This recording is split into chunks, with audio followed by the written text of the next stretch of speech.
السلام علیکم ورحمۃ اللہ وبرکاتہ۔ بسم اللہ الرحمن الرحیم۔ حضور نبی کریم صلی اللہ تعالیٰ علیہ وسلم کی تبلیغ سے کفار کی سیاسی اور اجاروداری کی پوزیشن بگڑ رہی تھی۔ ایک دن بڑے بڑے سردار ابو جہل کی زیر قیادت غروب آفتاب کے بعد حرم کعبہ میں جمع ہوئے۔ ایک سردار نے کہا کہ محمد صلی اللہ علیہ وسلم کو بلاؤ تاکہ ہم بیٹھ کر بات کر سکیں۔ حضور اکرم صلی اللہ علیہ وسلم تشریف لائیں۔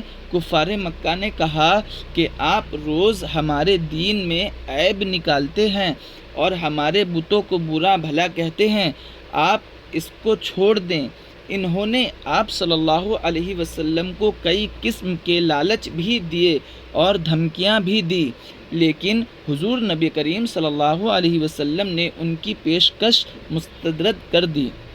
پھر وہ کہنے لگے، اچھا ایسا کریں، اللہ تعالیٰ سے دعا کریں کہ ہماری وادی سے پہاڑوں کو ہٹا دیں، شام و عراق کی طرف یہاں دریا جاری ہو جائے، ہمارے آباء و اجداد دوبارہ زندہ ہو جائیں، خاص طور پر قصی بن کلاب زندہ ہو کر آپ کی تصدیق کر دیں۔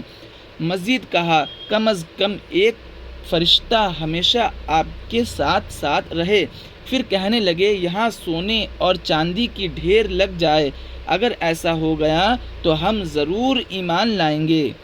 حضور اکرم صلی اللہ تعالیٰ علیہ وسلم نے فرمایا، مجھے اللہ تعالیٰ نے ان حقیر مطالبات کے لیے نبی بنا کر نہیں بھیجا۔ پھر وہ کہنے لگے کہ ہمیں پتہ چلا ہے کہ جس رحمان کی آپ باتیں کرتے ہیں، معاذ اللہ وہ تو یما کا رہنے والا ایک شخص ہے جو آپ کو ساری باتیں سکھاتا ہے اور آپ وہی باتیں ہمیں سنا دیتے ہیں۔ قریش مکہ کی یہ بے بنیاد باتیں سن کر حضور اکرم صلی اللہ تعالیٰ علیہ وسلم انہیں اللہ کا پیغام سنا کر واپس تشریف لے گئے۔ قریش ابھی بیٹھے تھے۔ ابو جہل نے اپنے ساتھیوں سے کہا کہ دیکھا تم نے، حضور نبی کریم صلی اللہ علیہ وسلم نے تو کسی فیصلے پر رضامند ہی نہیں ہوتے۔ اب میں نے بھی اللہ سے یہ عہد کر رکھا ہے کہ کسی وقت جب محمد صلی اللہ علیہ وسلم سجدہ میں جائیں تو بھاری پتھر سے ان کا سر کچل دوں گا تاکہ یہ روز کا جھگڑا ختم ہو جائے۔ اس کے بعد چاہے تو تم لوگ مجھے بالکل بے یار و مددگار چھوڑ دو گے۔ بنو عبد مناف یعنی رسول کریم صلی اللہ علیہ وسلم کا خاندان مجھ سے جیسا جی چاہے سلوک کرے اور ایک چاہے تو میری حفاظت کرو۔ اس کے ساتھیوں نے کہا، واللہ ہم تمہیں بے یار و مددگار نہیں چھوڑیں گے، لہٰذا تمہارا جو چیز چاہے کر گزرو۔ اس تجویز کے مطابق ابو جہل ایک بھاری پتھر لے کر کعبہ میں پہنچا اور مناسب موقع کا انتظار کرنے لگا۔ چنانچہ جب آپ صلی اللہ علیہ وسلم سجدہ میں گئے تو ابو جہل پتھر لے کر آپ کے قریب پہنچا، مگر یکدم خوف زدہ ہو کر پیچھے ہٹنے لگا۔ اس کا رنگ اڑا ہوا تھا اور وہ پتھر کو بھی مشکل ہی سے نیچے رکھ سکا۔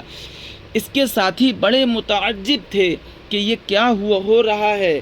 انہوں نے پوچھا، ابو الحکم یہ کیا ماجرا ہے؟ وہ کہنے لگا، جب میں محمد صلی اللہ علیہ وسلم کی طرف بڑھ رہا تھا تو ایک بہت بڑا نر اونٹ مجھے نظر آیا۔ بخدا میں نے کسی اونٹ کی ایسی ڈراؤنی کھوپڑی گردن اور ایسی ڈراؤنی دانت کبھی نہیں دیکھے۔ وہ اونٹ مجھے نگل جانا چاہتا تھا اور میں نے مشکل سے پیچھے ہٹ کر اپنی جان بچائی۔